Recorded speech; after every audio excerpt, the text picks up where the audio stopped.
सत साहेब जय हो। बंदी छोड़ की बंदी छोड़ सतगुरु रामपाल जी महाराज की जय हो। बंदी छोड़ कबीर साहिब की जय हो। ज्ञान अमृत षड्यंत्र का 20 पुस्तक प्राप्त करने के लिए, PDF फाइल प्राप्त करने के लिए, लिंक प्राप्त करने के लिए 98 280 72 914 ओम प्रकाश दास, राजस्थान, श्री गंगानगर। सत साहिब जय हो। बंदी छोड़ भगत भाइयों, जो बरवाला कांड हुआ था दिनांक 7/11/2014 को 14 से लेके 18/11/2014 तक संत रामपाल जी महाराज के किसी ने भी दर्शन नहीं किए थे भक्त भाइयों। तो वो आदेश कौन दे रहा था? सुनो सत साहब, ये बात पूर्णतः हकीकत है कि संत रामपाल जी महाराज का दर्शन या चेहरा दिनांक 7/11/2014 से दिनांक 19 नवंबर 2014 तक आश्रम में लाखों उपस्थित भक्तों ने नहीं देखा। किसी भक्त ने नहीं देखा परमात्मा को 7 तारीख से लेकर 18-19 तारीख तक। बस वहाँ RSS एवं सेवादारों द्वारा जो आदेश संत रामपाल जी महाराज का आदेश बताकर दे रहे थे, उसी आदेश को भक्तगण अमल में ला रहे थे भक्त भाइयों। उन्हीं के आदेशों पर महिला, बच्चे, बूढ़े ढाल बनकर बैठे थे। पुलिस प्रशासन को उनकी कार्रवाई वारंट निष्पादन करने से अनुरोध उत्पन्न कर रहे थे। RSS मैनेजमेंट के ये भक्त भाइयों में 117 PDF फाइल इसका ज्ञान अमृत का पढ़ रहा हूँ। कमांडो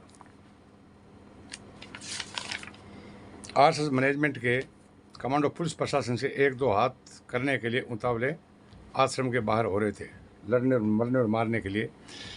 मेरे साथ डॉक्टर उमा शंकर एवं राजकुमार, जो चंडीगढ़ से लौटकर बरवाला आश्रम में रुक गए थे और मुझे भी रुकने के लिए कह रहे थे, मगर मैं नहीं रुका और घर वापस आ गया। मगर मेरी बात मोबाइल के माध्यम से डॉक्टर उमा शंकर एवं राजकुमार सदा होती रही। दिनांक 13-14 नवंबर 2014 को उमा शंकर एवं राजकुमार से मेरी बात मोबाइल पर हुई। वे लोग बड़े खुश होकर बोले कि मालिक सतगुरुदेव का आदेश हुआ है कि आश्रम में जो भगत आत्मा रुके हैं उन्हें यदि प्रथम नाम मिला है तो उसे सतनाम, और जिन्हें सतनाम मिला है उसे सारनाम दिया जाएगा।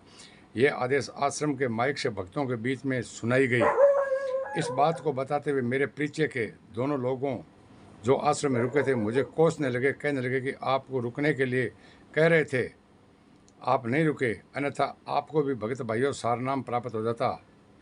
मैं सतनामी भगत था। उन दोनों की बात सुनकर काफ़ी अफसोस करने लगा। काश मैं उनके बात मानकर 3-4 दिन और आश्रम में रुक जाता तो मुझे भी सारनाम की प्राप्ति हो जाती।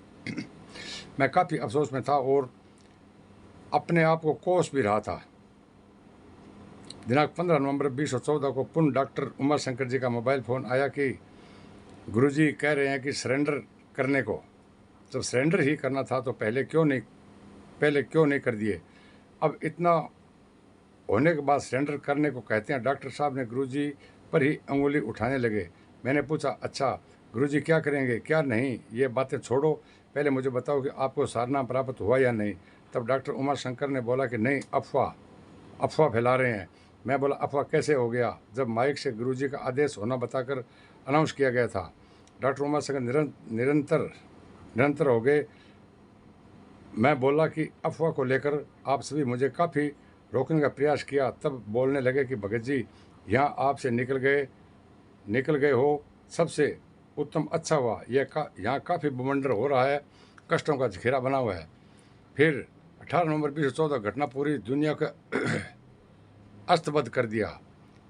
फिर भक्तगण विचार करो कि आश्रम में कौन लोग अफवाह उड़ा रहे थे, भक्तों को आश्रम में कौन रोक रहे थे, गुरुजी को न्यायालय में कौन ने जाने दे रहे थे, सरेंडर करना चाह रहे थे, आखिर वे कौन लोग थे जो उन्हें सरेंडर नहीं करने दिया। इस संबंध में आप भक्तगण को मैं बता देना चाहता हूँ।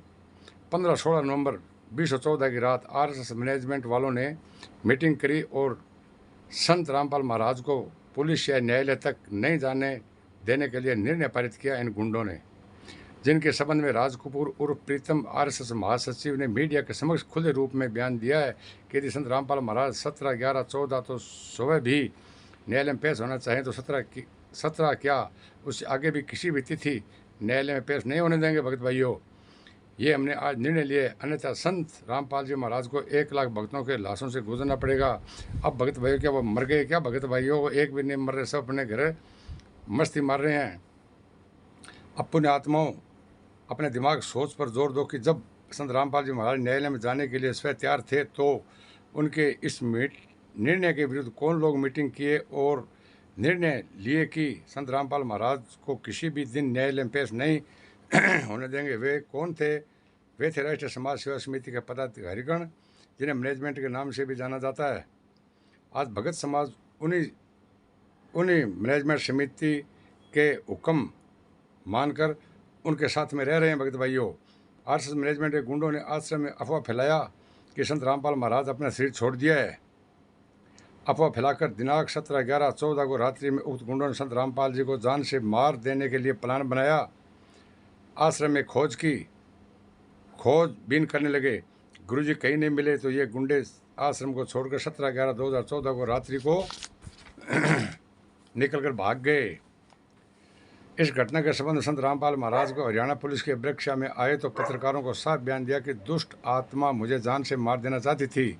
मैं आश्रम में छुप गया, तब मेरी जान बची। यह स्टेटमेंट अखबारों में स्पष्ट छापी गई है।